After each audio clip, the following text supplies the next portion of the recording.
tā nav gadījies. Alus par rokai ir, bet īsti ar ko attaisīt pudeli nav. Es pēc dabas esmu slings, tāpēc mēģināšu izmantot to, kas man tepat vien ir. Piemēram, baltu lapu. Vispirms salokam to uz pusēm. Pēc tam mainam virzienu un salokam vēlreiz. Un turpinam locīt. Vēlreiz. Un vēlreiz. Līdz brīdim, kad mēs to vairs nevaram izdarīt. Un pašās beigās mēs saliekam abus galus kopā.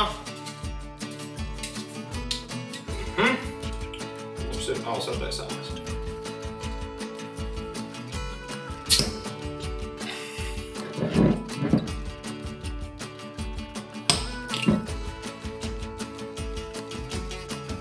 Viss, kas vajadzīgs, baltu papīra lapa. Ko tik kārtīgs vecs nevar izdarīt.